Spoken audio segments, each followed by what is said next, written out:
Ever stood under a sky so wide your secrets felt small? Here on the heart of a cowboy, we ride the stories of the West, campfire, truth's trail dust, memories, saloon whispers. Gritty human, sometimes messy. Every tale is a horizon to chase. Subscribe, pull up a stool, and maybe find a little courage for your own frontier. The wheels of the carriage chewed at frozen ruts, a steady grind that rose through the floorboards and into Nora Calloway's bones. The New Mexico wind came low and constant across the flats, found every seam, slid its cold fingers under the door and along her boots. She watched it shiver the gray grass and then press a palm of pale light against the carriage window. Glass answered with a faint tremor. Red Bluff sat small behind her, a line of false fronts and a single bell tower. Ahead, Crowell Range rose from the hard land like a house that had lost its city and kept its posture. Wide porch, tall panes, green trim that still showed the brush marks. The rooms inside kept an even temperature and an even voice. "Home, ma'am," the driver called. He did not look back. Nora gathered the mail into a neat stack, the paper stiff in the cold, and held it on her lap until the carriage stopped under the awning. Mrs. Agnes Greer stood in the door with a gray shawl and a ring of keys that chimed when she moved. The chime was quiet and constant in this house. Keys at a belt, latches that were sure. "Welcome back," Mrs. Greer said. "You will catch your death. Come in." Inside, the air smelled of lemon oil and coal. The floor shone. Nora's reflection floated in it, pale and oval, the kind of face that belonged to an oil portrait no one dusted. She set the mail under a cut-glass dome on the hall table. The dome had been Silas's idea. It kept papers tidy. It made the letters look like specimens. "Hot broth," Mrs. Greer said, and Nora nodded. She crossed the hall to the glass room Silas called the conservatory. The panes were spotless. Wind turned them into a single sheet of faded silver. In the corner sat 2 kerosene tins with new caps gleaming under a slant of weak winter sun. Silas checked the level of each with 2 fingers on the side, then wiped his hand on a cotton cloth. He liked machines, things that behaved when turned, fed, and kept clean. "You are late," he said, as if he were remarking on a ledger entry. His black coat lay on the back of a chair. His cuffs were immaculate. A sprig in a jar tried and failed to bloom. "The road had settled," Nora said. "There was a wagon stuck in the arroyo." He looked past her shoulder toward the front, where the wind tapped a small rattle along the glass. "If the road does that again, tell Amos to scrape it early." "Of course. Put the mail on my desk. Eat. There is work this evening." He did not take the letters from her hands. She set them on his walnut. He ran his thumb along the top envelope and then squared the corners. The glass responded to a stronger gust with a low hum that felt like a thought held too long. At supper, the table glittered. Knives and spoons sat at attention.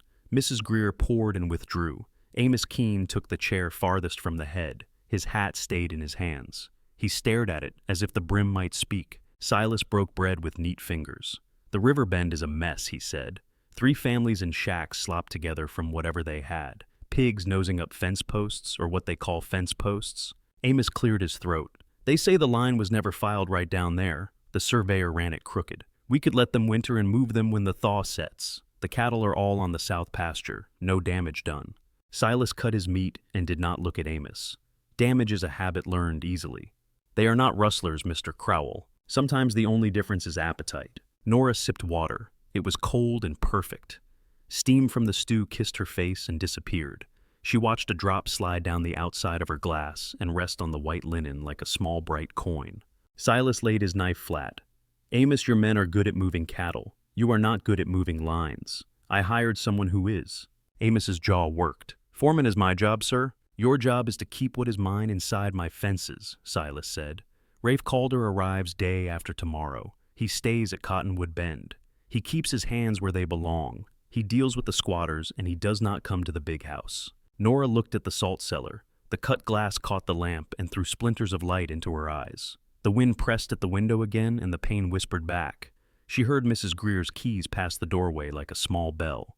"Amos said I heard of him. Rode with the 9th. Some say he carried grief out of Shiloh and never put it down." "Soldiers carry what they are told to carry," Silas said. "I need a man who carries out my orders." Nora swallowed a small piece of bread. It turned to paste on her tongue. She set the roll down and smoothed the napkin in her lap until the linen felt like paper. "Mrs. Greer," Silas called. "The invoices from Carson. I asked for them an hour ago." Mrs. Greer appeared, set the paper at his elbow, and withdrew. The keys sang once, then were still. After supper, Silas went to his study. Nora took the long way up the stairs. On the landing, the big east window showed the night as a dull, moving wall. Her palm rested on the banister. It was warm from oil in hand. She paused and looked down. The hall lights left 3 clean pools across the floor, the space between them gray. The house was arranged to appear simple. She had learned it was not. In her room, a fresh fire breathed through the grate. Mrs. Greer had left a shawl folded with a faint scent of lavender. Nora touched it and left it folded. She opened the small box that had belonged to her mother and took out the silver thimble, the only piece of that life that felt like more than metal. It sat in her palm smooth and cool, its little dimples catching the light. She set it back and closed the lid with 2 fingers. The click was crisp, like the latch on a gate that closes by itself. Downstairs, voices carried and blurred. Silas's study door made a soft sound when it shut.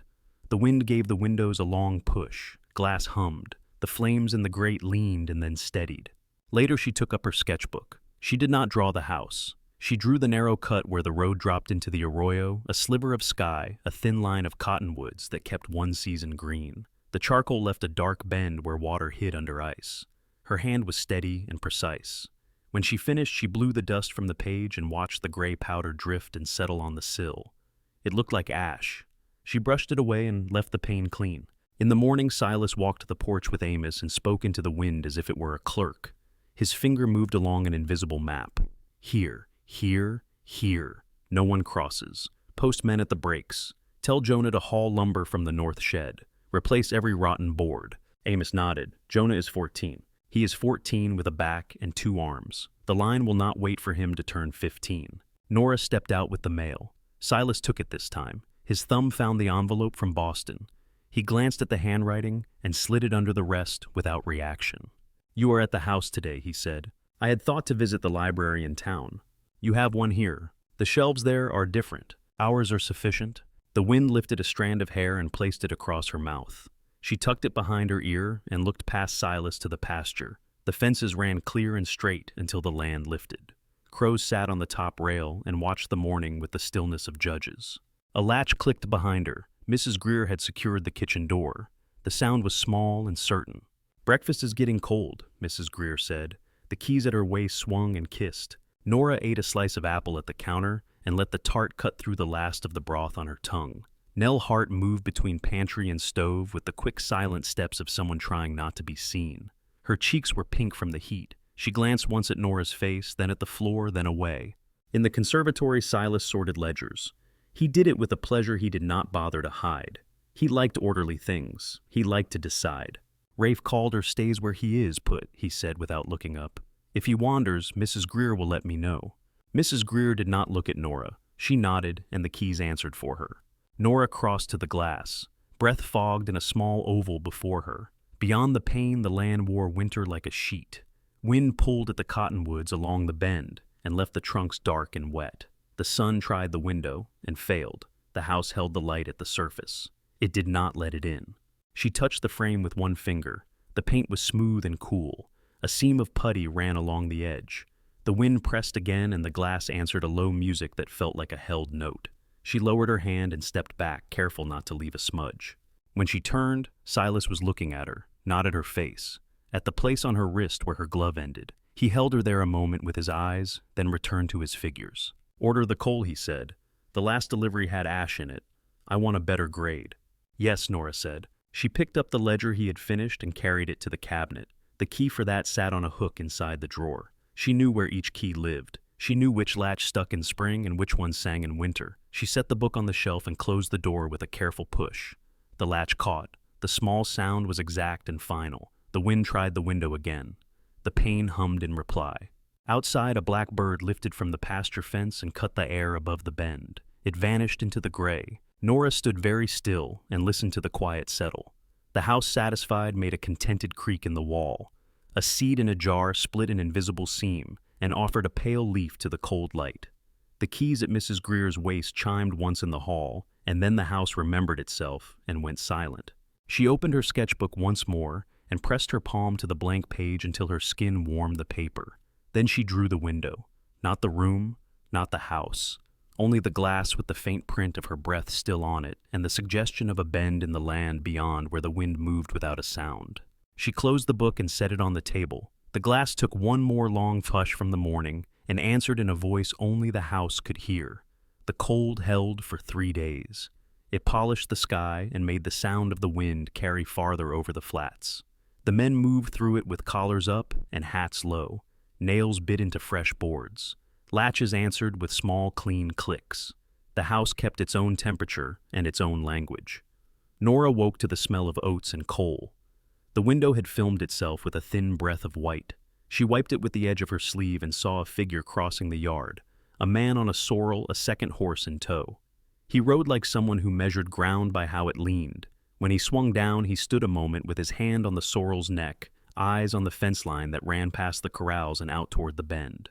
Mrs. Greer brought coffee, and a plate set them down and followed Nora's gaze. The keys spoke softly at her waist. "New hand," she said. "Crowell wants him in the North Pens before noon. His name is Rafe Calder," Nora said. Mrs. Greer tipped her head. "Names matter less than where a man sleeps."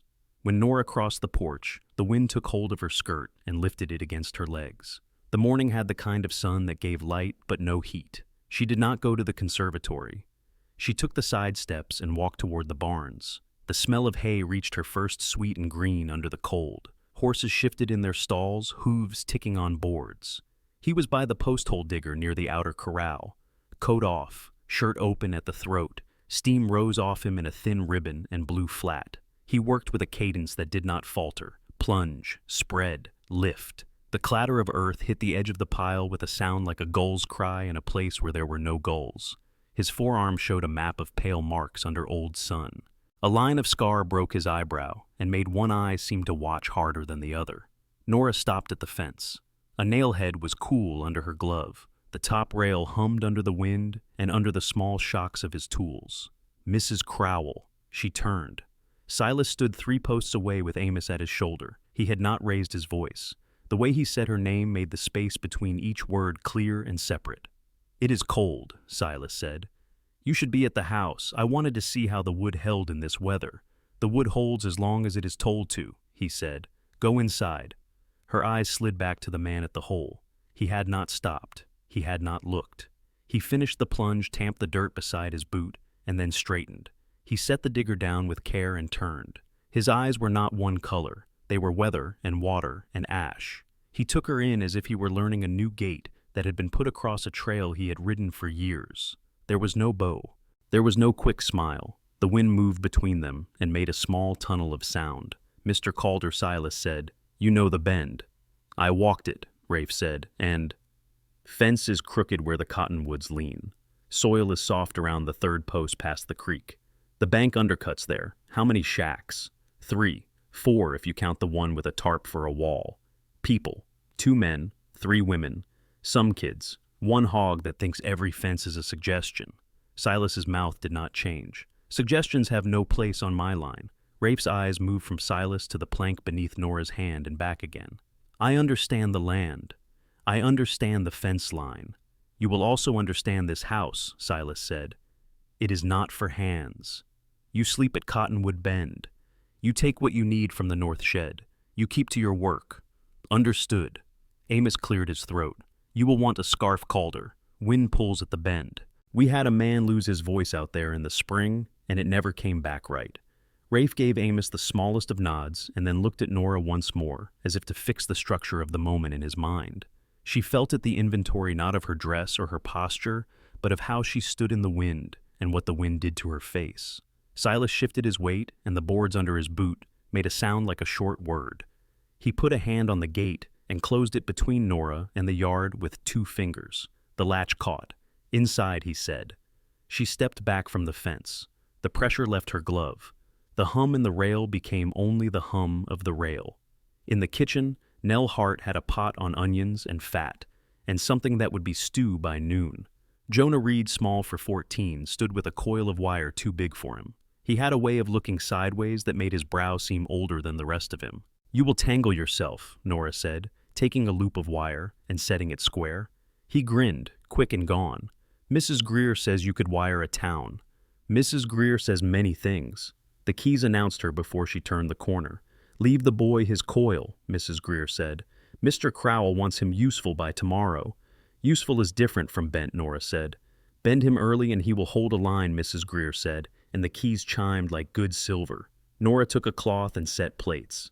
She liked the weight of plates, something about the way they struck the wood when placed with the right touch. The door by the mudroom let in a thread of cold. Rafe passed outside with a length of plank on his shoulder. The shape of him cut the light for a breath and then was gone again. At noon the yard collected voices. Men liked to eat near a wall. Nora stood at the edge of the porch, hands in the pockets of her coat, and watched the way they shifted when Silas came out. Amos sat on the step and balanced a tin plate on his knee. Rafe ate standing back to the fence, eyes on the horses. He ate slow and even, as if his stomach had learned not to hurry. Silas spoke of posts and nails and of a wagon load of lumber due from Carson. "If the bridge is out, I do not want to hear about it later. Find another way." A laugh came soft from one of the boys and died when it met Silas's face. "Mr. Calder," Silas said between bites, "do not mistake my patience for charity." Rafe wiped his tin clean with a thumb and held it in his hand without looking at Silas. "I do not." "Good," Silas said, and the men watched their plates until the sound of his steps faded. Nora's eyes found Rafe again. He was looking at the far fence where the crows had returned to sit the rail. The birds faced into the wind and let it smooth them. His face did something almost like that. She went back inside and took the small bundle of letters from under the cut glass dome. She walked to the conservatory. Kerosene tins stood like soldiers near the wall. The room held the grudged green of wintered plants. Silas was not there. She set the Boston envelope aside and left the others under a paperweight. Her hand hovered a moment above the one from home, then fell away.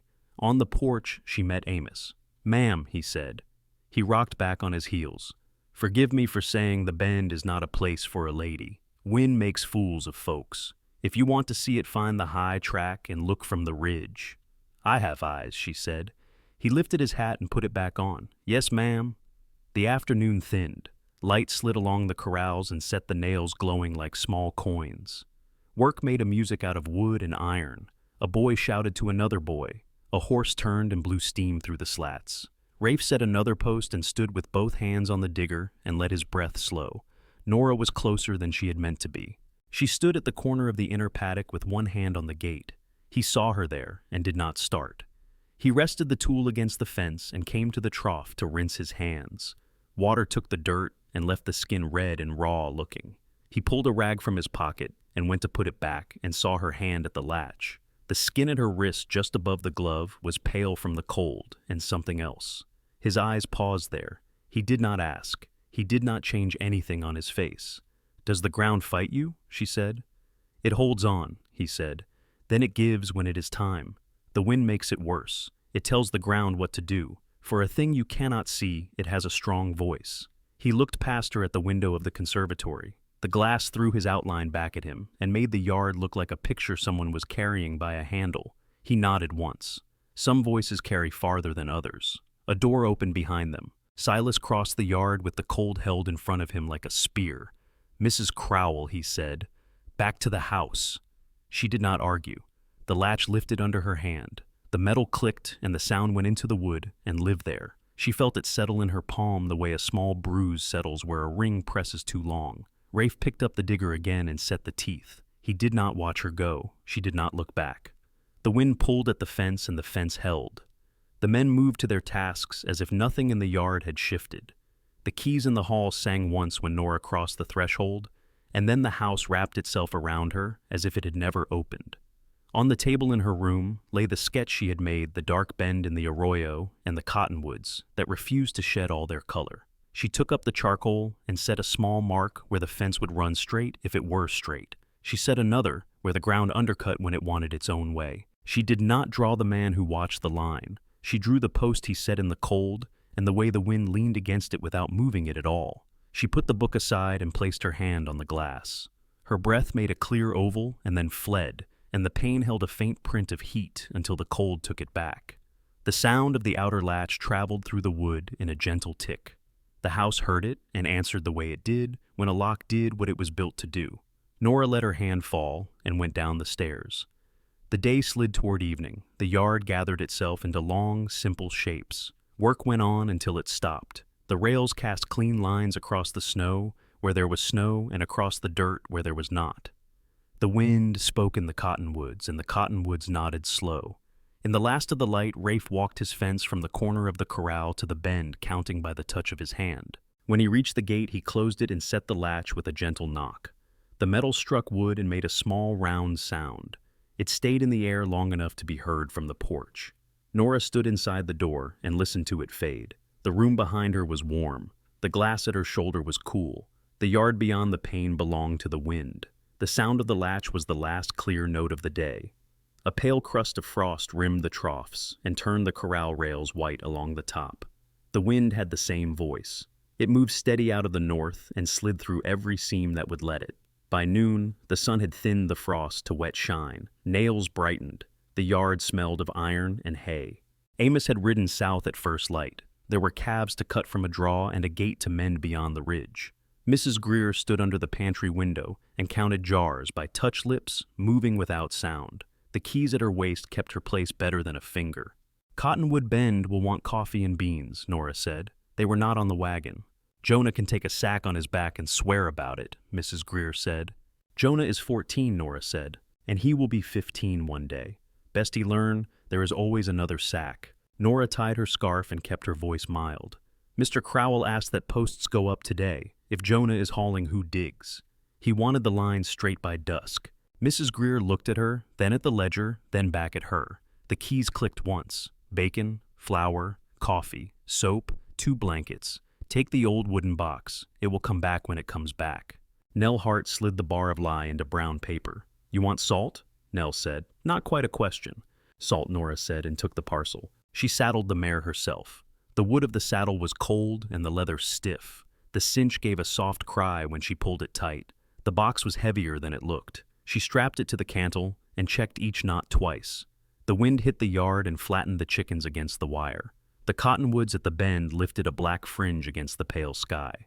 The track to the river ran narrow where the ground fell. The mare picked her way down the cut of the arroyo and found the sand at the bottom hard as plank under her hooves. The air there smelled like minerals and old water.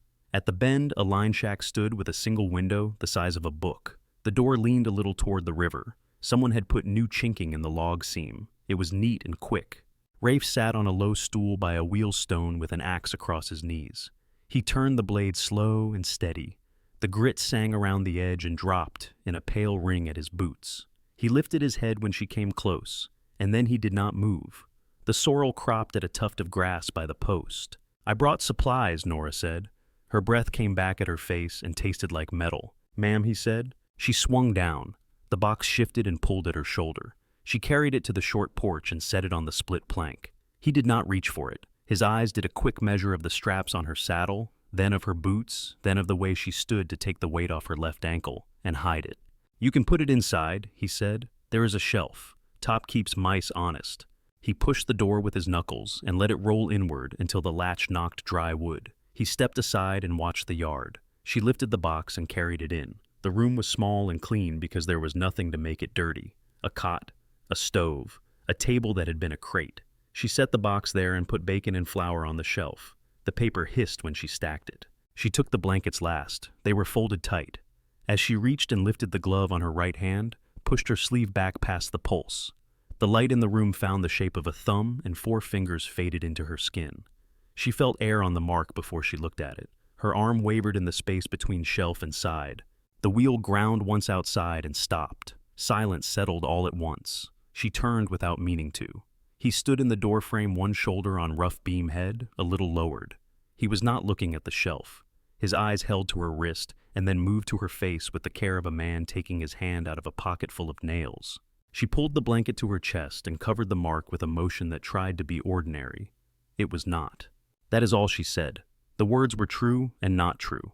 He did not step forward. He did not speak. His jaw drew a line she had not noticed before. The wind moved the edge of the door against the jamb and made the small sound that latches make when they want to be let to work. He reached and eased the door shut, and the click was almost polite. Outside, she tied her scarf until the knot bit. The mare shook her head and snorted. Nora set her foot in the stirrup and swung up. She did not thank him. He had not helped, and she was grateful for that and could not have said why. She turned toward the ridge and rode the high track that Amos had named. From there, the river cut showed itself as a sliced vein. Cottonwoods bent into it and hid their roots from the wind.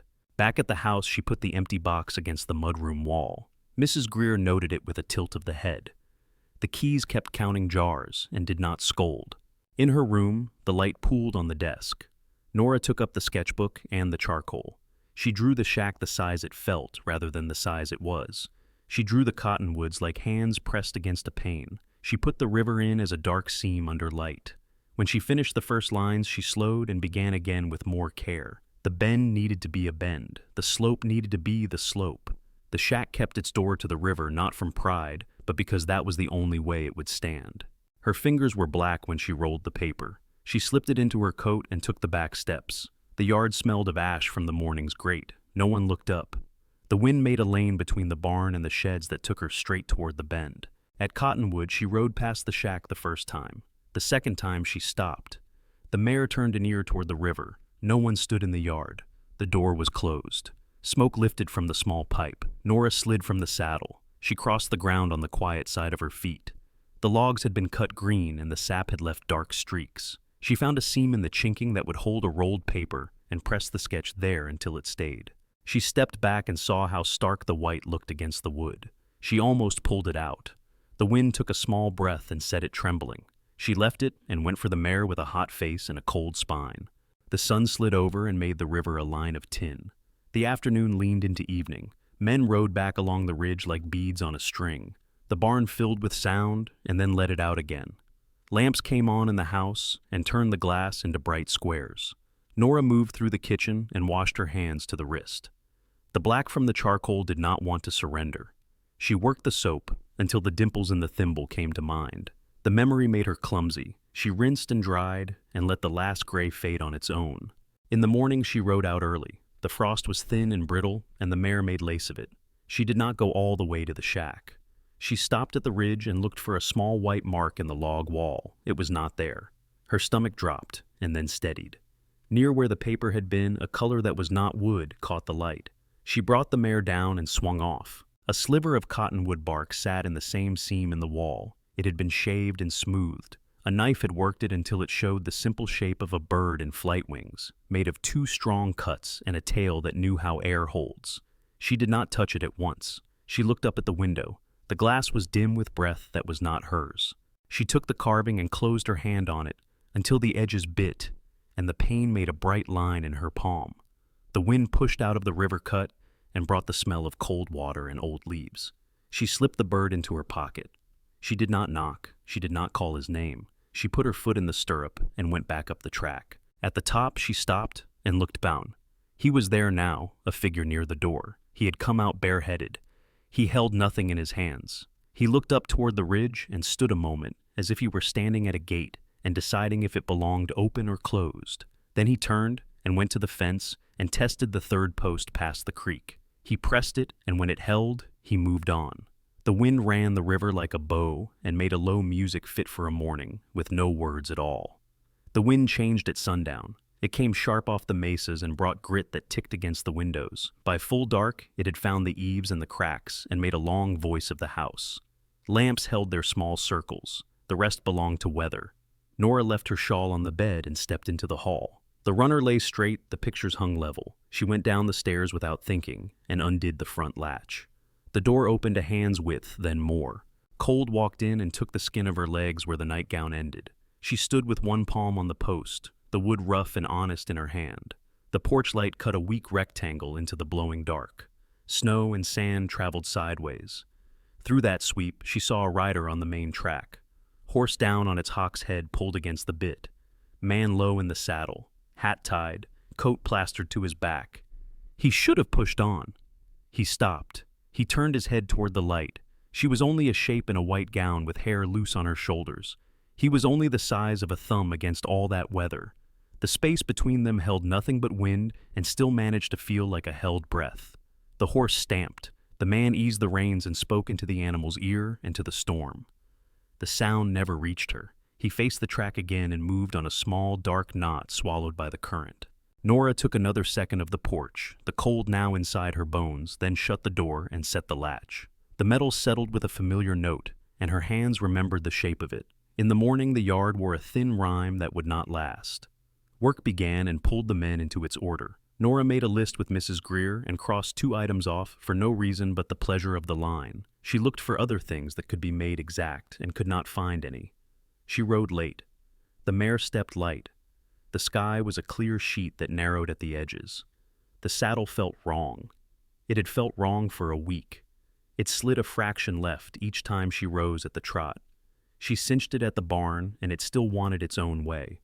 She kept her shoulders square and pretended the leather would listen. The corrals came into view with rails straight as drawn breath. Men were putting up the last runs at the outer pen.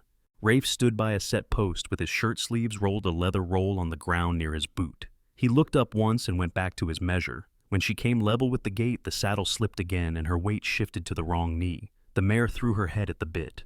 Rafe stepped out and caught the bridle. He did not touch Nora. He set a quiet hand on the mare's cheek, and the animal went still, as if it had found a tree in a storm. "You are favoring your left," he said. "The saddle is unkind," Nora said. "It is about to be more than that," he said. "Get down." There was no sharpness in it. There was no room for anything but the work of feet and leather. She swung off and stood with her hip against the rail. He bent and took the rigging in both hands and pulled. The cinch held. The strap above it did not. He turned it to the light, and the leather showed a dry crack where the stitch holes had stretched to ovals. "This breaks at a trot," he said. "At a lope, you eat dirt, and the mare will kick herself trying to get free." Nora's face heated in the cold air. "I asked for the tack to be checked." He did not look at her. It was checked. It was not fixed. "Can it be fixed?" "It can," he said, and straightened. "Hold the flap." He went to his kit. The roll opened to awl and knife, and an iron needle with a bend like a finger that had been broken and set. He cut the strap clean and measured a new length from thick hide that had been oiled until it held a shine in its grain. He punched holes with the awl. The sound was a small, wet pop. He threaded the needle and pulled waxed thread through with a steady hand. "Here," he said, and set her hand where he wanted it. Her glove lay against the smooth of the saddle. He braced the leather with his knuckles. When he reached to draw the stitch tight, the back of his forefinger grazed the skin just above her glove. It was not a caress. It was a contact as brief as a flint. Heat ran up her arm as if the thread had been lit. She kept her eyes on the horse's shoulder and felt her pulse in her throat. The cold, she said, and heard how thin it sounded. He did not answer. The needle went through and the knot settled. He tested his work by leaning his weight into the rig. The strap held. He took the mare's head and eased her sideways, and the saddle stayed square. "She will carry you straight," he said. "Thank you." He nodded once. He wiped the blade and put it away. When he rose, he looked at the gate latch. He put his thumb on the bolt and found the hairline in the iron where the cold had its fingers. He pushed, and the latch held and still clicked with a telling sound. "This wants replacing," he said. "Does it?" He looked toward the shed where spares hung like tools. A hard shove, and it will let go. Jonah brought 2 lengths of rail on his shoulder and listened without seeming to. Rafe met his eye. "Find Amos," Rafe said. "Tell him the east gate needs a new latch now, not next time, now." Jonah nodded and went the boards throwing dust from the cut ends. Rafe stepped back and gave Nora the rein. His hand did not touch hers. The space between their fingers was the size of a coin. The mare flicked an ear and blew a breath that came white and quick. "Did you make tally of the bend?" she said. "After the wind." "I did," he said. "The undercut is worse below the 3rd post. I set a brace with what we had." She looked past him to the long run that led to the cottonwoods. The posts stood clean now, new wood pale against the line of old. A crow landed on the top rail and folded its black wings like a gentleman putting both hands in his pockets. Nora set her foot in the stirrup. He stood and watched the mare for one more breath, the way a man watches the thing he has just mended, because his hands still remember the broken part. She settled into the saddle. It did not slide. The relief came quiet and deep. Silas's steps sounded on the porch in that exact way that made men straighten and women fall silent. He looked toward the yard as if the yard owed him a word. His eyes picked out Rafe, then the saddle, then Nora. He did not call. He turned and spoke to Mrs. Greer about a delivery from Carson. The keys answered with their small chime and then were still. Nora touched her pocket. The bird cut from cottonwood bark sat there with its simple flight caught in its grain. Her fingers traced the line of a wing through the cloth and stopped. "Thank you," she said again. Rafe nodded and moved away. He wiped his hands on a rag and set the awl back into leather, as if the tool had a bed. He picked up the post-hole digger and returned to the line. The gate swung and shut with a tick that was clean but no longer trusted. The sound ran into the boards and waited there. Nora took the mare along the inner fence at a walk. The saddle stayed true. The afternoon had that pale look that meant the light was thin but would hold. The conservatory glass caught the day and threw it back bright and flat. As she rode past, she saw herself on the pane for a second, a figure on a small horse behind a web of rails. Then the horse moved and the reflection broke. At the end of the run, she turned and let the mare stand. The mare chewed her bit and watched nothing in particular. Nora could still feel the brief touch on her wrist. It lived there as a spark that had found a dry place. She lifted her hand and folded the glove at the seam to cover the skin. It did not help. She walked the mare to the porch and swung down. The steps gave their familiar old man's complaint. She led the horse to the rail and tied with a careful knot, the kind that holds and still yields to a mind that wants out. The porch door opened when she put her fingers on it. She stepped into warmth and light. Behind her, the yard kept its shape. Ahead of her, the house found its voice again. In the conservatory, Silas had 3 invoices laid in a neat fan. He did not look up. The kerosene tins stood like 2 dull soldiers at attention. The plants reached for light that never warmed them. The glass hummed because the wind had told it to. Nora crossed to the window and stood close enough that her breath made a faint oval, then faded. She placed her palm on the frame and felt the paint cool and smooth. Then she left it and went to wash the smell of leather and horse from her hands. The water ran clear and then gray, then clear again. Outside at the far end of the yard, Rafe eased the new post home. He tamped the earth until it stopped moving. He stood and put both hands on the top and leaned his weight just enough to know what it would do. The fence did not answer. The wind answered for it. The sound came across the ground and slid along the rails and up the glass and into the quiet room where Nora stood. And then it faded until the house decided to keep what it could and let the rest go. By late morning, the sky had that hard shine that made shadows look cut with a knife. The cold did not lift. It only moved. Men took their sweaters off and put them back on again and swore under their breath. Nails flashed. Hooves clicked. The fence line stretched itself toward the cottonwoods and pretended it had always been there. Nora walked to the porch with a letter in her pocket that she did not open. The house legs hummed with work. Mrs. Greer sent Nell to the wash and Jonah to the north shed with instructions measured by the keys on her belt. Silas read invoices and made the air around his desk behave. The glass kept its face even. Nora saddled the mare and checked the new strap with her thumb. Rafe's stitches had settled into the leather like a line of small, dark eyes. She swung up, eased the mare toward the inner gate, and lifted the latch.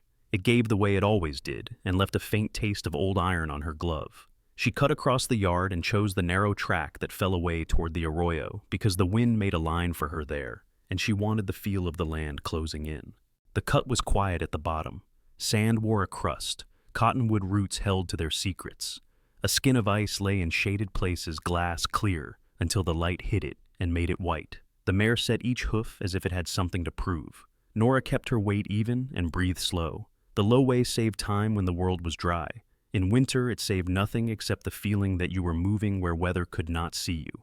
The bend turned and hid the house. Wind lost its edge. A magpie ticked through the cane and erased itself. The mare's ears said there was a thing ahead, then said there was not. Nora leaned and checked the cinch, as if that could change the shape of the ground. The ice waited where the sand pooled and went dark. The mare's front hoof took it at a better angle than the back. One leg slid. The other searched and did not find. There was the sound of hooves on glass, and then the sound of something heavy, falling into a hard thing, and then there was no sound, because everything that wanted air tried to leave at once. The mare went down on a shoulder. Nora felt the saddle move under her like a door off its hinge. The world tilted and traded places with the sky. Her back hit the frozen bank. Light snapped to the side and came back wrong. The breath came in a single hard gulp that did not make it to her lungs. She did not know where her hands were. Pain found her in 2 places at once, a hot strike at her ribs and a twist at her ankle that made black pinch the edges of her sight. The sound of the mare scrambled above her and turned to a high, breathing panic. Then the animal found its legs and scrambled free, snorting gone up the cut with a tangle of reins. Nora lay where she had fallen. The cold reached the back of her head and drank at her heat. The air would not go in. A thin wheeze decided to be a breath and then turned itself into another. She rolled, and the ribs spoke. She let the earth settle under her and listened to the long line of the river find its own path under ice. Boots slid in sand and stopped beside her. "Do not move," Rafe said. She saw him as a shape against the narrow sky, and then he was on one knee, and then he was closer. His hand came to her shoulder, steady, not asking. She tried to sit, and the ribs made a sound inside her that felt like a nail lifting in a board. She shut her eyes. "Where?" he said. "Ankle," she said. "Left, and my side." He ran his hand down her leg and found the joint above the boot. His fingers were warm from his pockets. He pressed, and her breath went tight. He moved the foot, and the pain showed her its teeth, then stepped back without biting. "Twisted, not broken," he said. "The ribs are another matter." She nodded and made herself not look at his face. He slid an arm under her back and another under her knees and lifted. The world left the bank and followed. Her mouth found a broken breath that turned to a sound she did not recognize. Shame came with it, and she could not stop either. He carried her up out of the cut, like he knew exactly where his feet went. He did not set her down in the open. He turned toward the small shack tucked under the cottonwoods. The door protested and then allowed itself to be open. He crossed the room that had nothing extra in it and put her on the cot with a care that made the bed seem like a thing that remembered her already. Heat came from the stove in a low, steady line. The room smelled like lye soap and smoke. He pulled the spare blanket from the foot of the bed and set it over her, then tucked it along her shoulders as if he had done it 100 times for someone who was not her. Her body began to shake because it was allowed to. He went to the stove and opened the door and made the coals show their red. He put a small tin on a trivet and poured water from a dented kettle and dropped 3 leaves from a brown packet into the rolling. He found a clean cup on the shelf and brought it to her. "Drink," he said. Steam kissed her mouth. The taste was bitter and good. The first swallow hurt the place where she could not swallow her breath. The second made something inside her loosen by a notch. He turned his head and studied the place where her coat had opened and the blouse beneath had torn its top 2 buttons. He did not look long. He looked away and stared into the stove door as if it had asked a question. "Do you need a doctor?" he said. No, he did not argue. He wetted a strip of clean cloth and wrung it in his hands and brought it back. He did not reach for her. He held it out and waited. She took it and pressed it to the heat along her ribs, and her hiss became a laugh that was not a laugh. "Let me see," he said. He held his hands away from her and waited again. She lifted the edge of the coat. The blouse had torn along the seam, and the thin cotton had shifted enough to make the night of weeks ago visible in daylight, yellow fading into green along the arc of a hand that had not belonged to him. He saw it, and his jaw clenched once and was still. His face remembered a place where mud swallowed everything and left only names. He took the cloth and pressed along the ribs with a strength that was strength and not anger. "This will bind," he said. "It will keep you from breathing yourself apart." He found a length of cotton bandage in a tin that had held nails once. He slid his arms behind her shoulders and lifted her just enough, and wound the binder around and set it firm. His breath was close and smelled of coffee and smoke. He tied the last knot and eased her back into the warm of the blanket. "Lie still," he said. "Sleep if you can." "I cannot stay," she said. "You can for a while." For a while," he said. He pulled his chair by the stove and set it half-turned away from the bed. He took a small piece of wood from a basket and a knife and turned the wood in his hands. The blade made a quiet conversation with the grain. Chips lifted and fell without sound. He kept his eyes half on the fire door and half on the space where her breath collected and went out again. The shaking slowed. The cot breathed under her in time with the stove. The line of pain along her side softened to a burn that was almost the same as the heat. When sleep came, it did not ask permission. It covered her face like a hand, and then lifted it again when it was done. When she opened her eyes, the light in the room had gone flat and blue. The stove held its red at the bottom. He was not in the chair. He lay by the door with his coat under him and his saddle for a pillow boots still on one hand under the other arm, as if his body had decided a way to hold itself together. "I have to go," she said. The voice was small and not the one she used at the table. He woke without moving more than his eyes. "It is near dawn," he said. She put her feet on the floor.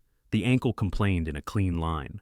He stood and came to her and let her stand by leaning on his shoulder once and only once. He did not touch her again. He crossed the room and opened the door. The morning was the kind that did not forgive late decisions. Her mare stood under the lean-to, wet with frost eyes, asking for her hand. He had found the horse in the dark and brought her in and fed her. Nora put her palm on the animal's cheek, and the animal gave her breath back. Rafe lifted her to the saddle, as if she were smaller than the coat she wore. His hands were strong and did not shake. "Take the ridge," he said, "not the low track." She nodded. "Thank you." He stepped back and his face went blank the way a man's face goes blank when he has taught his hands to be quiet. She nudged the mare, and the horse moved into the cold. The shack door closed behind her with a sound that had a shape. The cottonwoods watched. The river hidden made its low work. Nora reached the yard before Mrs. Greer lit the kitchen lamps. She slid from the saddle and limped along the edge of the porch and let herself in the back. The latch caught in the way she knew it would. She climbed the stairs with care and counted her breath instead of the steps. In her room, the air felt warmer than it should have. She went to the small box on the dresser and opened it. The silver thimble sat in its nest. She touched it without lifting it and closed the lid. Her hand went to her throat out of habit and found skin. The chain that had held the thimble when she wore it under her dress was not there. She looked at the floor beside the bed, at the chair, at the shawl. The chain was nowhere a careless hand would have left it. She stood still and let the room hold its quiet. The house breathed once. The window kept its face. The cold on her skin remembered the shack and the smell of soap and smoke. She saw in her mind a small circle of gold on rough boards beside a cot, and a hand that would find it without meaning to. The thought made no sound and still filled the room. She sat on the edge of the bed with both feet flat and both hands on her knees and let her weight tell her she was where she was. The coal in the upstairs grate gave a soft shift. Down the hall, someone moved without speaking. The day came in a strip under the curtain and widened until it reached her shoes. The house kept its order. The wind asked at the glass, and the glass answered. The thimble stayed safe in its box. The chain that should have held it lay somewhere else warm from a different hand. The man in the bowler hat arrived with a carpet bag and a smile that did not move his eyes. He stepped down from the small coach as if the yard belonged to him, and turned in a slow circle that took in the porches, the corrals, the men who looked away, the glass that gave him his own reflection. "Kellen Price," he said to Mrs. Greer, touching the brim, "auditor for the Carson shipments. Mr. Crowell asked me to make myself thorough." Mrs. Greer inclined her head. The keys at her waist made a small, bright sound. "The north room," she said. "Sheets are clean. Supper at 6. Price settled himself on the porch rail, as if it were a bench, and wrote in a small notebook. He wrote while men crossed the yard with rails on their shoulders. He wrote while Jonah tripped and righted himself under a coil of wire. He wrote while Nora crossed from kitchen to conservatory with a stack of folded linen. He did not look at the linen. He looked at where her feet went. Silas received him in the glass room with a warmth that sounded like money being counted. "We had ash in the last coal," he said. "Carson will not make that error twice." "I will see that the point becomes a line," Price said. He made himself a part of the house in an hour. He found the chair on the porch that caught every path to the kitchen. He sat there and polished a pair of spectacles he did not wear. He walked the stables and asked about grain weights as if grain were the point. He looked into the tack room and asked how often straps were changed. He watched the corral, but not the horses. Nora felt the look the way a draft feels under a door. It did not touch her skin. It made the room colder. She kept to the work that had a name: lists, jars, ledgers, knives laid exact on the tablecloth. The silver thimble sat in its box where it belonged. The chain that should have held it stayed gone. At supper, Silas had the good napkins out. The lamp globes wore new polish. He waited until the stew was set, and the bread passed, and the clatter of plates had found its even rhythm. Then he opened a small black case and set it on the table where the light would find it. "Pearls," he said, "from Boston. You have not worn them since June. Put them on for tomorrow. I have an investor from Santa Fe who likes a show of manners." Nora lifted the strand. The pearls held the day's light inside themselves and did not spend it. She closed the clasp at her neck and felt the weight settle against the hollow of her throat. "Lovely," Kellen Price said from his chair near the sideboard. He did not eat like a man who had worked. He ate like a man who meant to be seen eating. Silas's eyes moved to Nora's collarbone, and then lower to the place where chain would lie if it were there. His mouth held no smile. "Where is your mother's thimble?" he said. "In the box," she said. "The chain," he said. She touched her throat and felt the pearls. She felt her heart answer. She did not look down. "It is not on you," Silas said. He did not raise his voice. He set his knife down and lined it with the fork. "I did not bring it down today," Nora said. "I had Mrs. Greer look," he said. "It was not with the box. I had Nell look. She did not find it under rugs or in drawers. You keep a tight house when you choose. I am asking you about a simple circle of gold. Nora set her palms on the cloth and felt the weave through the skin. She thought of a shack where the stove drew quietly and the door had a polite click. She thought of a hand that would lift what she had lost and hold it while deciding whether to own it. I do not have it on, she said. Silas watched her face as if her bones might lie for her. His eyes did not waver. You lost it, he said, and let the words sit there. Price looked down as if giving the family air, then watched through his lashes. Amos kept his head low over his plate.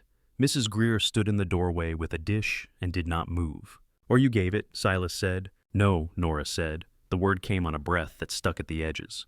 To whom, he said. No one, she said, and her voice came back to her sounding like a girl who had told her father a thing he had already decided not to believe. Silas stood. The chair legs made a single bark on the floor and then were quiet. He did not reach across the table. He walked around it until he stood beside her. He smelled like starch and cold and a clean blade. He lifted his hand. The pause was the size of a breath. Then his palm met her cheek with a sound that cut the room in two. The lamp did not flicker. The glass did not shake. The windows held their faces. The whole house of rails and glass and ledgers listened to that sound and kept it. Nora's head found the space between her shoulder and the back of the chair. The heat rose and unrolled across her face. She tasted copper. She breathed through her nose and found the breath thin and serviceable. Silas looked at his hand and then at her. His voice came even. Wear the pearls. Be in your place. Leave the other trinkets to hang where they fell. He sat again and broke bread with neatness, each crumb managed. Price took up his spoon and pretended he had not lost his appetite.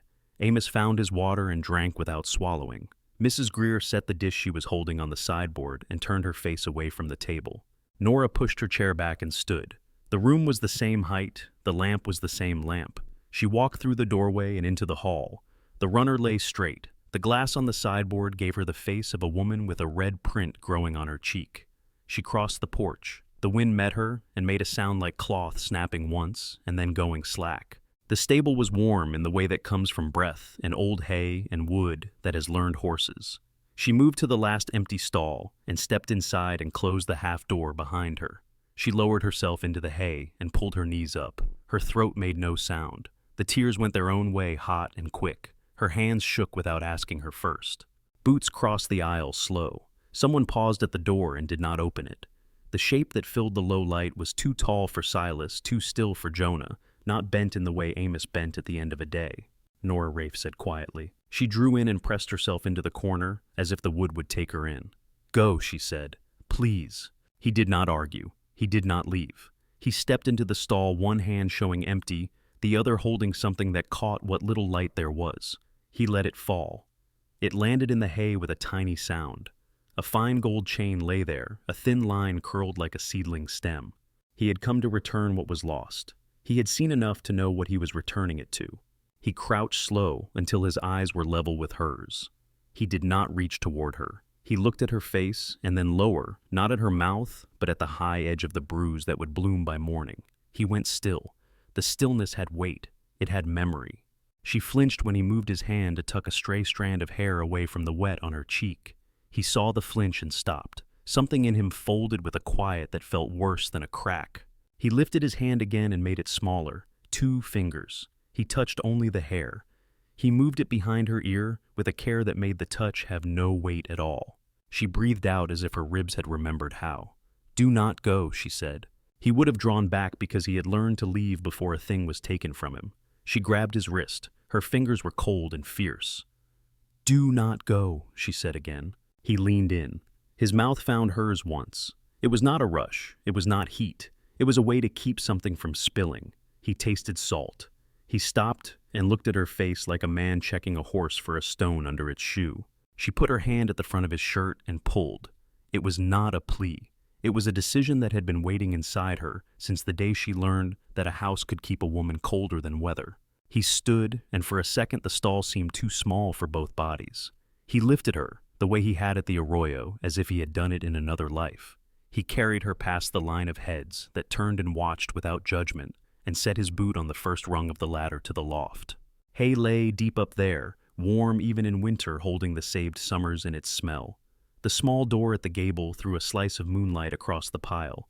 Dust hung in it like a secret language. He set her down where the hay lay newest and stepped back as if to ask without words. She reached and brought him to her. He undid the tiny buttons at her collar with hands that had spent the day on tools and leather and still managed gentleness.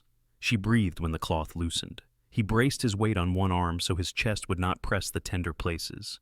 His mouth found the edge of her cheek where the blood had come close, and he kissed there because he would not mark her where another hand had marked her. The loft did not speak. The horses below shifted and made the small sounds of animals that trust the night. His hands were sure and unhurried. Her hands learned him by shape and heat. They did not hurry either. When their bodies came together, the hay rose and settled as if agreeing. The cold from the yard stayed at the edges, and the middle held warmth. When it was done, they lay very still, because stillness kept the world from rushing back too soon. The moon moved a little, and the light changed the color of the hay by a shade. Somewhere in the yard a gate creaked and shut. The sound climbed up the ladder and set itself beside them. She felt it and did not tense. He found the chain in the hay by touch and pressed it into her palm. It was warm now. She closed her fingers. The metal made a small circle against her skin.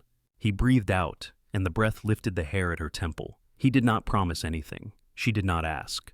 The loft smelled like grass and leather and the salt of sweat on skin that had been cold too long. The house beyond the barn kept its lamps lit. The porch stayed empty. The wind set its hand against the long panes, and the long panes hummed, once then stopped. Silas walked into the yard with his coat buttoned and his gloves folded in one hand. The men turned as if pulled by a string. The wind carried the smell of iron and cold sap. Glass on the house held a sheet of gray light. Mr. Calder, Silas said. Rafe came from the outer pens. He had washed his hands. A slice of hay clung to his sleeve. He stopped at a polite distance and said nothing. You are done here, Silas said. You will take your pay and your coat, and you will be off my land by noon. Rafe's face did not change. He looked once at Amos and once at the fence line he had set straight. As you say. Kellen Price stood by the porch notebook, open pencil idle. He smiled as if he were watching a card trick. Amos shifted. Silas, he said, quiet. He can finish the brace at the bend. Then he goes. Saves us trouble when the thaw comes. Silas did not look at Amos. Hank, he said. Hank Doolin stepped from the shadow of the breaking pen with his knuckles still red from a week of rough work. He took his hat off and put it back on. Walk him to the line, Silas said. Make sure he does not lose his way. Rafe looked once toward the house. Nora was behind the glass high at the landing, a pale oval that might have been breath on a pane. The wind pressed at the window, and the window did its small hum. Rafe's eyes returned to Silas. You own fences, Rafe said. You do not own breath. Silas's mouth thinned. Go, he said. Hank moved close. Kellen moved closer. Smile, polite eyes flat.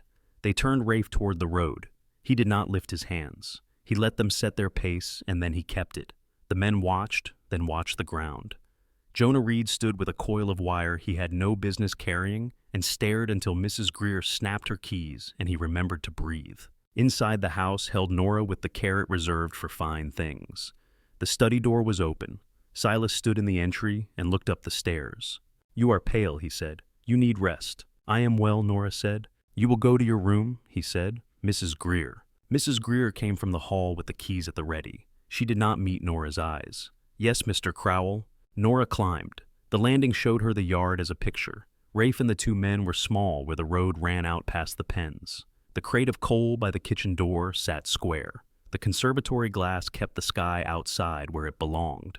Mrs. Greer closed Nora's door and turned the key. The sound went into the wood, as if it had lived there all along. Nora stood very still and listened to the lock finish its work. The room smelled of lavender and ash. Her cheek had faded to a pale yellow at the edge. She put her hand on the door, then took it away.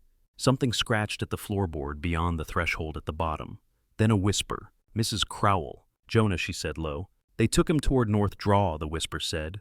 Hank had a piece of fence post in his hand. Price had that little smile. I followed as far as the cottonwoods. They pushed him into the cut. I ran. Nora closed her eyes. Go, she said. You are seen too much as it is. Yes, ma'am. Footsteps retreated, and the house's quiet folded over the door. Evening came early, the study door shut. The lamps took their places. The keys passed the hall and paused, then passed on. Nora sat on the floor with her back to the wood as if she could lean through it. The room cooled by the width of a breath. Later, the door opened with Mrs. Greer's hand on the key and Nell Hart behind her with a tray. Nell's eyes were wide and red at the edges. "Eat," Mrs. Greer said. "I need the yard," Nora said. "The yard is for men," Mrs. Greer said. "The yard is for breath," Nora said. Mrs. Greer did not answer. She left the tray and turned the key. The lock had the same patience as before. Nell slid the tray to the table and then stepped to the door. Her hand moved quick. Something thin and wrapped in cloth slid through the gap under the door to Nora's side. Bread, a little cheese. A knife from the kitchen, Nell whispered so low it was almost air. "I am sorry." "Good girl," Nora said. When the house slept, the house breathed louder. It clicked in the way of old wood and heat. Nora worked at the bottom hinge with the paring knife. The blade bent and held. The wood around the screws was dark and soft, where damp had lived too long. Each twist made a sound that could have been the house or could have been her. She paused when the wind lifted and let the wind hide her work. When the wind dropped, she waited. The first hinge came out with a long groan and a sigh. The second did not want to go and then went all at once. The top hinge held. She set her shoulder to the panel and pushed.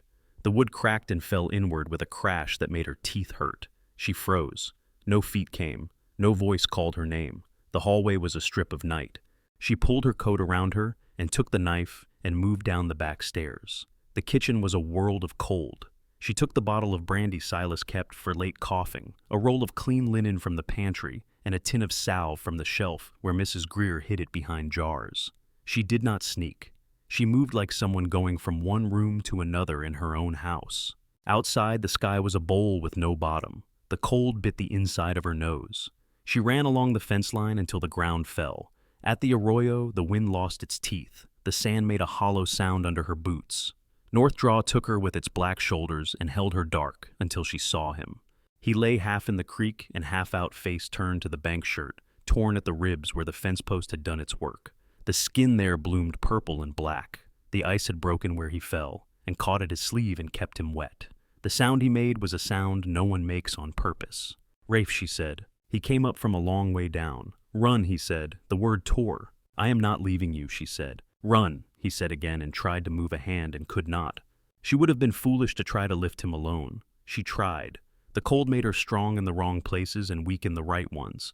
She bent and braced and managed to get him out of the water and onto the bank. And then he was dead weight with breath. She looked up the cut and saw a small figure at the edge of the world. "Jonah," she said, and he scrambled down a wheelbarrow, bumping behind him. "I thought you would come," he said out of breath. "I stole this from the garden shed. Mrs. Greer will have my hide." "Not if you keep your head," Nora said. "Help me."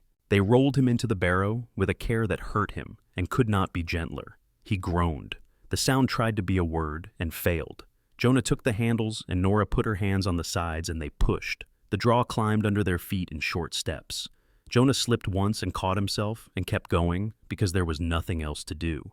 They did not take him to the house. They took him behind the bunkhouse to an old seed shed where tools had gone to die. The door stuck and then let go. Mice had left messages on the floor. They spread a horse blanket that smelled of sun and summer and set him there. Nora cut the shirt away and saw the ribs that did not make sense anymore. She poured brandy on the worst bleeding, and he arched off the blanket and then fell and went gray. She worked fast. She bound his chest with the linen until her hands ached. She cleaned his face as if the cloth could erase what had been done and left it only cleaner. "Water in the morning," she told Jonah. "Bread if you can. Say nothing. If you hear men in the yard, shout fire, and make it true if you must." Jonah swallowed it and nodded and went because he was smart. Night sat on the yard. The bunkhouse went quiet. The house lights kept their positions. Nora sat with her back against the wall and listened to Rafe breathe like a man who had forgotten the steps and still found the beat. The stove in the seed shed had no pipe worth using. Cold slid along the floor, and the walls held it in their seams. She pulled her coat over his legs and kept his hands under the blanket. He burned with fever before midnight. Names came out of him. Some were probably not names. He asked a boy to stay down. He told someone to run. He said a brother's name as if the name could roll back time. He went quiet then, and the quiet was worse. She pressed her palm to his chest and waited for the rise that meant there was more coming. The east went from black to blue. Men moved in the yard and then moved out. The creak and clatter of a drive worth bragging about rose and faded. Silas sent the herd north on a day he had marked for later. The yard emptied. The glass on the house looked like a pond. Nora stood and the room tilted and settled. She went to the door and leaned to see the yard. The shed where she stood wore old paint and no attention. It offered no reason to be noticed. She let the door come nearly shut and held it there with her fingers. Boots edged the snow with a sound she could feel in her teeth. Silas crossed the yard with Kellen Price one step behind his hat, in his hands as if that made him smaller. Silas did not look at the sky or the ground. He looked at the shed as if he had been looking at it all his life. He lifted the latch and set the bar on brackets he had had put there that morning. He did not open the door. He poured a slick line from a kerosene tin along the threshold and up the wall until it found the old dry places that wanted what it had to give. The smell ran into the room in a wave and coated Nora's tongue. Silas, Nora said through the crack. "Do not. You are ill," he said, as if he were at a bedside. "You ran from your room. You found a shed. A careless hand left oil near a lamp. You slept. A terrible accident happened." "Kellen," she said. Kellen looked at his hat and did not speak. Silas struck a match on his boot. The sound was soft. He held the light to the kerosene and the flame walked because it had been invited. It found the dry and took hold. The heat moved into the shed in a breath. Rafe woke with a sound somewhere between a cough and a curse. He tried to sit, and the binder held him long enough for sense to catch up. Smoke braided itself along the ceiling and began to drop. "The bar," he said. The door would not give when Nora pushed. The bracket outside held it tight. She looked at the back wall where the boards were soft from years of damp and knew it would not break in time. The fire had found a voice. "Gun," he said. He put a hand under the blanket and brought out the small Colt Jonah had tucked there when no one could see. He put it in Nora's palm. It was cold and rude and honest. "Aim for the bracket, not the wood. 2 shots, then see." Her hand shook. She brought both hands up to keep the barrel steady and coughed as the smoke made its case. "Breathe low," he said. "Shoot." The first shot tore the bracket's edge and sent a scream through the metal. The recoil slammed her shoulder and made her ears ring. The second shot hit true, and the bracket spat a spark and sagged. The bar dropped to one end. The door jumped in its frame. Rafe kicked it once with what he had, and the plank cracked and let go. Cold air took the smoke by the throat. The yard arrived at the threshold as a roar. Men running. Buckets. A boy shouting fire because he had found the courage he needed. Nora stumbled into the light and went to her knees in the snow. Rafe came after her, in a role that was half fall and half a body, trying to be the thing it had been yesterday.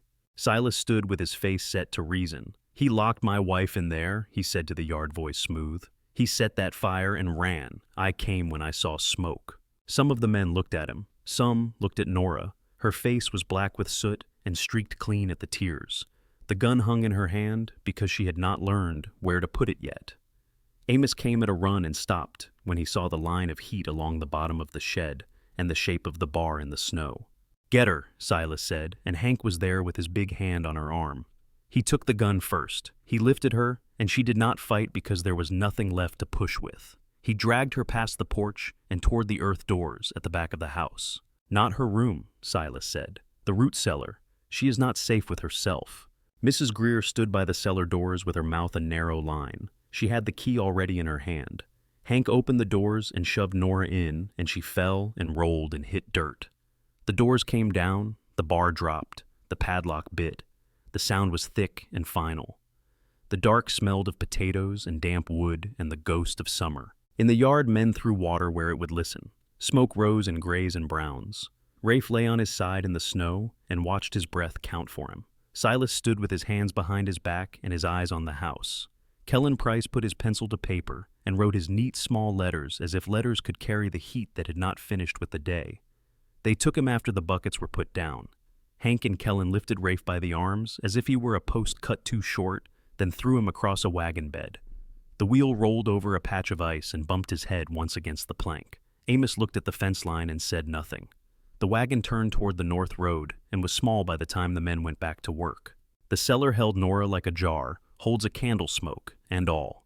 Potato bins made low hills in the dark. The air was cool and damp. She sat with her back to the door and tried not to count her own breath. A scrape at the slat, a whisper. "Mrs. Crowell." "Jonah, I took Mrs. Greer's ring and put it back," he said.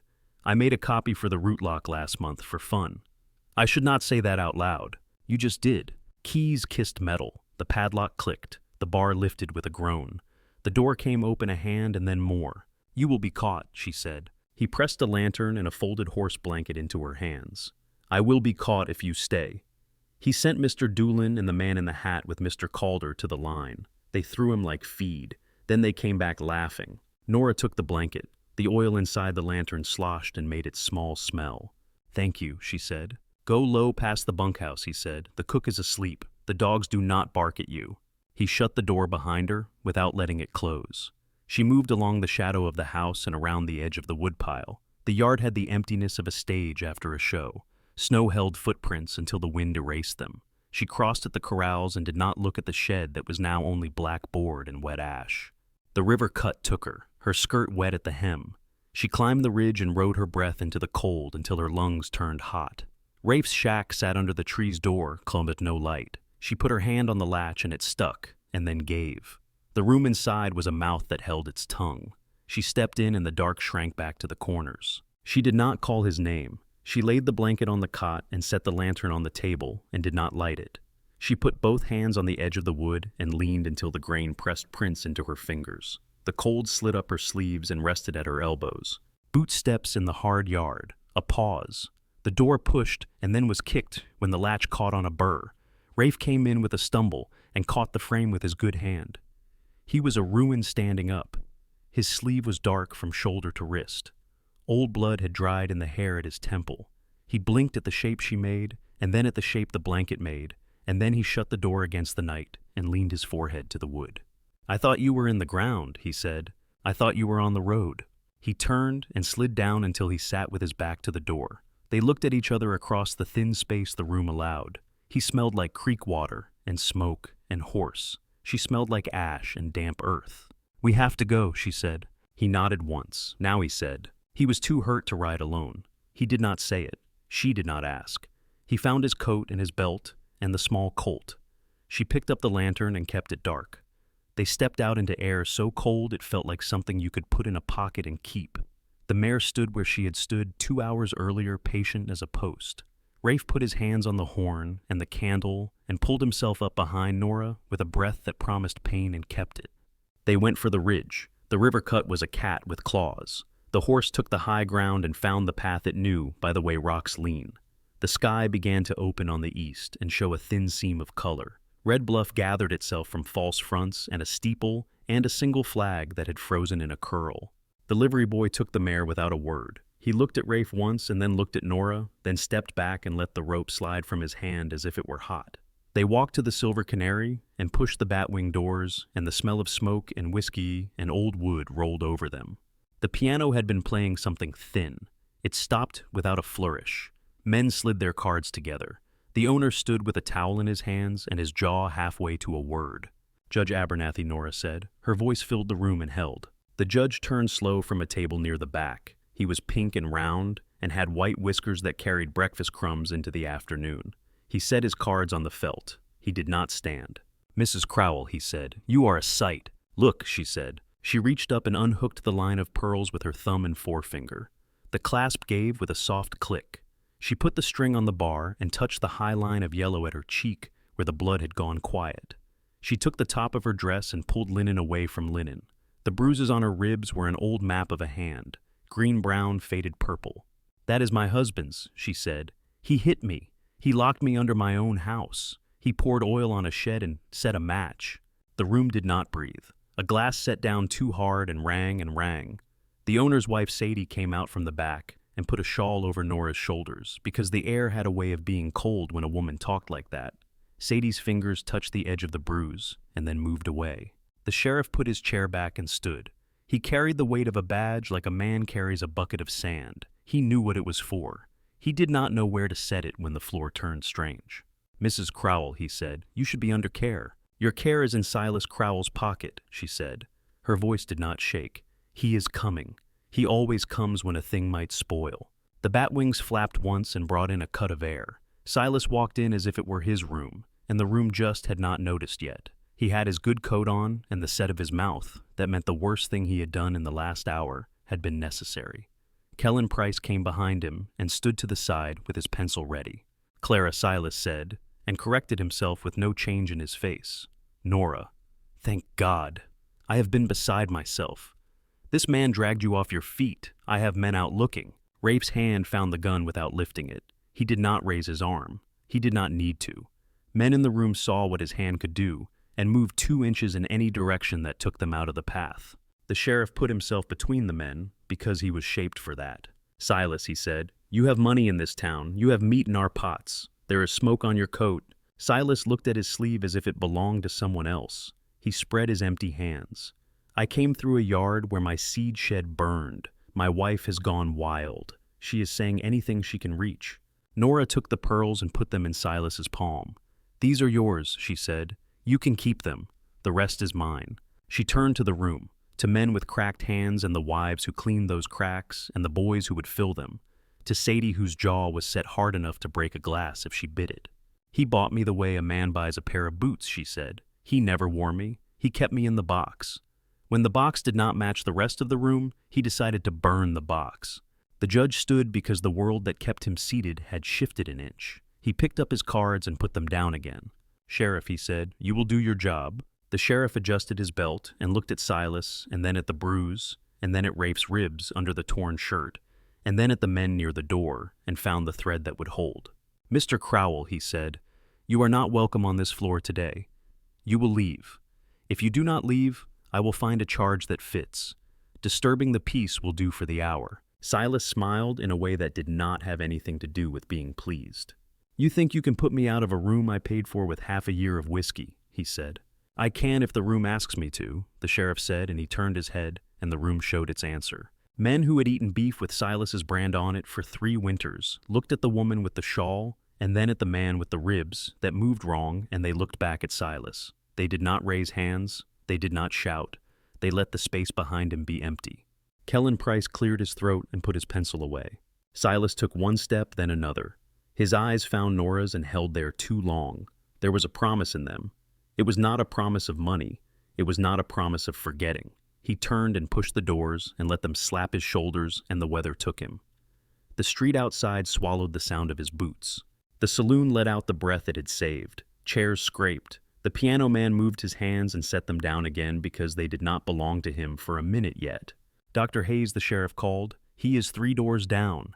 "I know where he is," Sadie said, and went herself. She brought back a young man with sleeves rolled and a bag that looked too small for what people asked of it.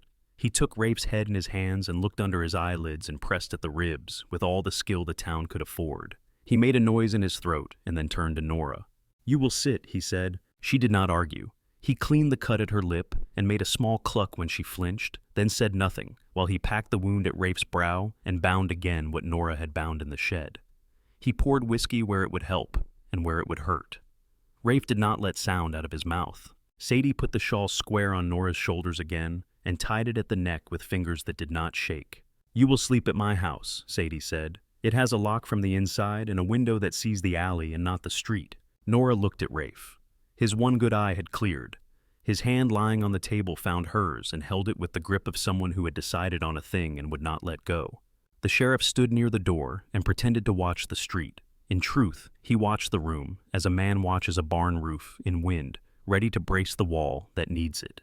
The judge sat and looked at his cards and put them away because he could not remember which ones were better. The piano man played something gentle for soft hands to carry. Outside, the flag came uncurled for a second and showed its colors against the pale, cold light. The bell in the church tower marked the hour and then rested. The wind moved down the street and turned a corner and left the town to its own breath. Sadie's boarding house sat behind the Silver Canary, a narrow building with lace curtains and a back stair that kept its own counsel. The room she gave them had a window that faced the alley and a lock that turned from the inside with a soft, round click. Nora turned the key and let the sound settle into her bones. Rafe lay down in a bed that did not sway and closed his eyes because the laudanum asked him to. The lamp made a small bowl of light and left the corners to quiet. Sadie set a tray on the dresser, coffee that could stand bread still warm, a bowl of stew that had forgotten to be thin. "You sleep," she said. "I will sit downstairs with a handle on the door." She left a second key on the table and shut them in.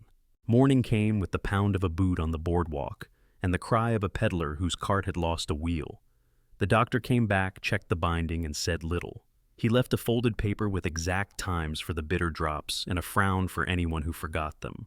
Rafe slept and woke and slept again. When he woke, he did not try to stand. He took water, then broth, then a square of bread that made him look like he remembered hunger. Nora sat on the chair by the window and let the sun warm the glass and then her hands. The air came thin and clean through the crack at the sash. Sheriff Cole posted a deputy at the end of the alley. The man leaned with the art of someone who could look idle and count the world. Men came to the back stoop in ones and twos with gifts that had no names. A slab of bacon wrapped in paper, a small sack of flour, a handful of garden potatoes with dirt still on them.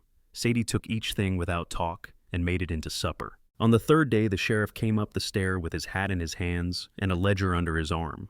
He set both on the dresser and stood looking at the floorboards as if they were a map. 2 horses were left at the livery with Crowell's brand, he said. Your work seems to have shaken them loose. I am not a judge, but I can judge a fair price. He cleared his throat. You will take them. No one complained when I wrote it down. Nora looked past him at the window. The glass did not hum. She could hear the alley and the street and the kitchen below, and that was all. Thank you, she said. Payment for services, he said, then colored as if the words had said more than he meant. He put a small roll of bills on the table and stepped back. For the doctor, for the room. He picked up his hat and left before thanks could make him uncomfortable. By the end of the week, Rafe moved with care and without swearing. He dressed because a man continues. Sadie packed a cloth bundle with food that stayed good. She pinned a note to it that said nothing anyone could use if the bundle fell into the wrong hands. Nora put the silver thimble in her pocket and closed the box on the dresser with the care of someone leaving a room that had been kind.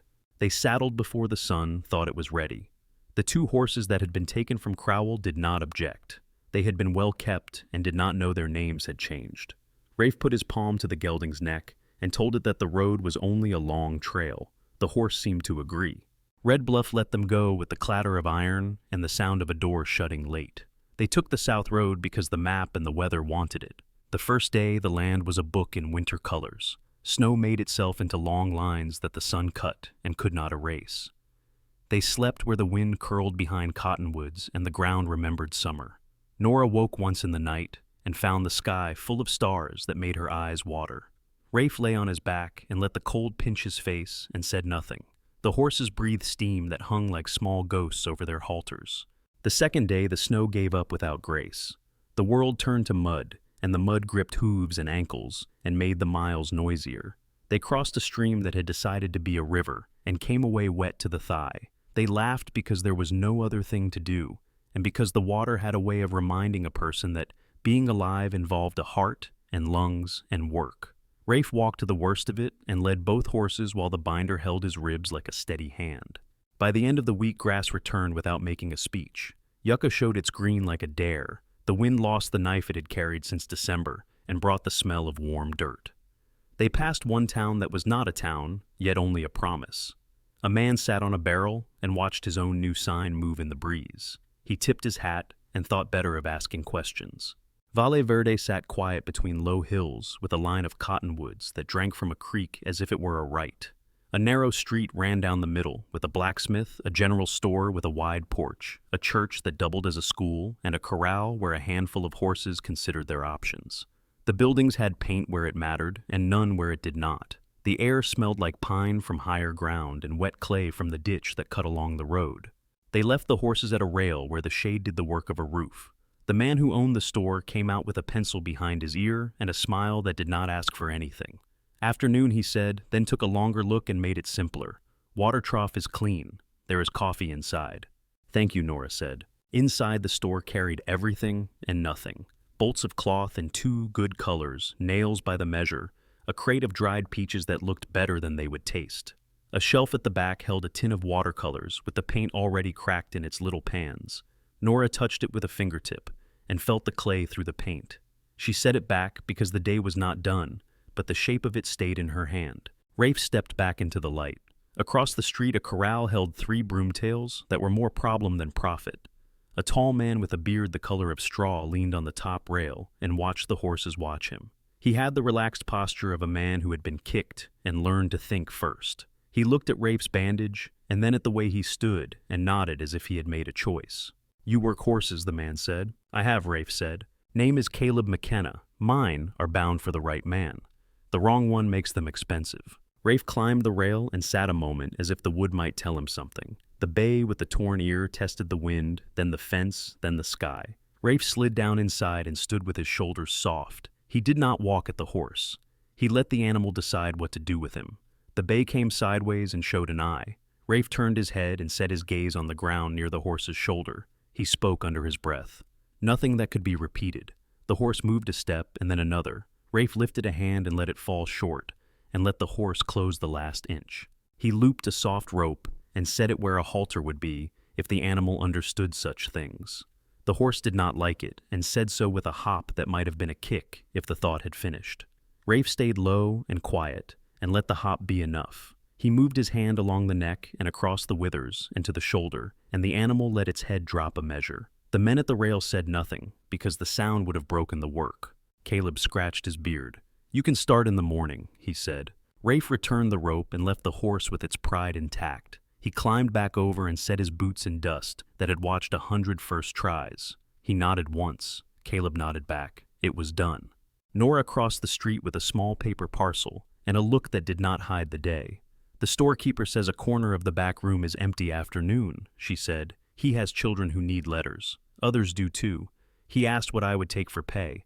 I asked for coin if there was coin, and for eggs if there were eggs."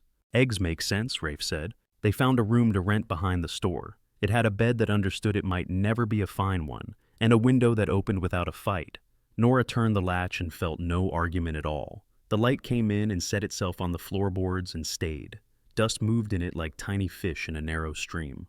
Rafe went out in the late afternoon and came back with a small sack that clinked. Horseshoes, a handful of nails, a piece of hide cut for repairing straps. He set them on the table with the ease of a man who knew why he had brought each thing. His step still favored one side. The binder had loosened with the miles, but held the ribs like a patient hand. Nora opened the parcel from the store. The watercolors sat in their tin, small squares of color waiting for water. The brush was not good and would shed in the cup, but it was a brush. She filled a jar and set the tin on the windowsill and let the light find it. The hills outside were a low green, and the sky carried a thin haze that turned the edges to blue. She dipped the brush and tested it on a piece of paper. The paint traveled where the water told it to go. She watched it settle and knew there was a way to speak without saying a word. Evening gathered itself without sound. Far off, a dog barked twice and decided he had said enough. The ditch along the road whispered where it went under a board. Rafe sat on the edge of the bed and took off his boots and put one hand flat on the quilt and breathed like a man whose breath belonged to him. Nora leaned on the sill and watched the sky take on a color that did not have a name and did not need one. The window was open. The air moved in. The latch held with no clicks because it had nothing to hold out. They climbed before the heat. The path broke from sage and rose to a shoulder of aspen, where the trunks went white and straight. Light ran along the bark as if it were water. The creek below braided around rounded stones and kept its own soft talk. Rafe stopped at the edge of the stand and put a palm to a slender trunk. He had a small roll of paper tied with twine. He untied it and held the page out in both hands. Blue ink. A name. A square drawn with care. 4 corners marked in a clerk's patient hand. The county seal pressed its circle into the fibers. "We filed at first bell," he said. He set the paper back in the roll and slipped it into his coat. He turned and pointed with his chin. "Corner there. Another there where the ground dips. Past the creek where the cottonwoods thicken. The last at the low basalt rock with the crack that looks like a smile." Nora looked and built the lines in her head. She saw the faint ghosts of stakes before they were there. 40, she said, and her breath made a small cloud in the cool. 40, he said. They walked the edges. He cut 3 cotton stakes with his pocket knife and drove them with a stone where the clerk had written the corners. He set twine where twine would help him see the rectangle, then pocketed it again. He stood in the middle of the clearing and turned slowly to let the circle of the hills find him. "This is ours," he said. The word did not swell. It sat quiet in the air and then settled into the ground. They started with what they had. Rafe and Caleb cut pine from a slope that would not mind losing it. The men hauled with mules and a sled and let gravity do what it knew. Rafe set 2 sills on flat stones and checked the level with the eyes narrow to a line. He stood a planed board upright and sighted across the end grain. He notched logs with marks he trusted. Nora carried bark and strip and brushed the white sap from her hands. She laughed when a smear of brown landed high on her cheek, like a thumbprint from the earth itself. They stacked the walls until the house remembered a shape from some old story wood tells itself. 2 rooms each with a window that would take glass, a door that would take a latch, a small porch at the front that faced the creek and the sun at morning. Rafe built a frame for the roof and set the rafters. Caleb in two hands pried a flat rock out of the creek bed and rolled it up the bank for a hearth. The men set it on other stones that knew how to sit still. Rafe knelt and fitted a clean iron latch to the door plank, the bar, and the keeper meeting with the satisfaction of a thing made right. Nora mixed mud with straw and packed it between the logs until the wind had fewer places to talk. Her fingers dried and cracked, then toughened. She cooked in a borrowed skillet on a borrowed fire and fed the men until the light went. She slept on a straw tick on the floor under a paintless window and woke before full dawn to a bird that sang from a limb in easy thirds. The store had one pane of glass left a square that did not mind being cut in half. Caleb's boy held the pane like it might try to fly while Rafe set it in the front wall. Nora pressed putty smooth with the back of a knife until the seam ran clean. The first night the fire in the new hearth took with a rush that made them both step back. Then the flames settled and let the room glow through the air like a body learning how to carry blood. Rafe set his tools in a neat line on a shelf he had made from a board with a knot. Nora set a tin on the sill with brushes and a paper pad and the small watercolors that the storekeep had wrapped in brown. She put the cottonwood bird on the mantel. Its wings held the simple cut of a good idea. Her silver thimble lay in her palm for a long moment. The metal remembered cool and warm as it traded between skin and air. She hung it on a small nail inside the cupboard near the window. It swung once and then stopped. The chain coiled on the shelf and waited. They fenced a rectangle for a garden with slats and wire that Jonah would have recognized. The gate had a latch that did not boast and did not pretend. Rafe showed her how to set a post so that Frost would think twice. She showed him how to set a row straight by the long side of a string. He planted beans and squash because Hale from the store said the ground liked those best. She planted marigolds along the edge because color could be made and not only found. Work found its own hours. Rafe took Caleb's rough horses to the ring and did not try to take their heat away. He leaned on the top rail and waited until the animal remembered it had feet set at the ends of legs and a mind that could listen when given the chance. Children watched from the shade and copied the shape of the man who stood to speak without his mouth. Nora taught letters behind the counter when the store went quiet. She drew an A with a firm slant, a B with a belly and a back. The smallest girl folded her tongue around the sound of C and made it a hiss that turned to a laugh. She wrote numbers for boys who could count chickens by feel and marbles by pocket but had never seen a 7 sit its strange shape on a page. She took eggs and pears and once a small bolt of calico. She taught when the light was good and closed the book when the light was not, and did not ask children to race the sun. Thunder came one afternoon like a wagon across a plank bridge. The metal roof learned its own song in a hurry. Rafe sat up straight, and his hands found nothing and closed anyway. His jaw nodded to a shape that did not belong to this room. Lightning tore the sky and echoed back from the hills. The sound came too quick to measure. Nora crossed to him and took his face in both hands. She did not anchor him to the bed. She pressed her forehead to his and held him there until his eyes found hers, because eyes know the straight road when they see it. "Listen," she said, "this is rain on our roof. Hear it. Count it if you need it. Here, not there." He breathed once, twice, then put his hand on the wall, because the wall knew exactly how to be a wall. The storm moved on one long mile at a time. The room found quiet in small gulps, and then all at once. He leaned back and shut his eyes and let the last of it pass through. Another night she sat up from sleep with dirt in her mouth and the taste of cold iron. The room was dark, but not absolute. Her hands flew to the corners as if a door was near, and she could not find it. Rafe woke and answered without asking. He said her name soft and repeated it until the name became the room. He put her hand on the latch under the window. The latch moved. The window opened. Night air walked in and touched her face with a cool hand. He did not say anything else.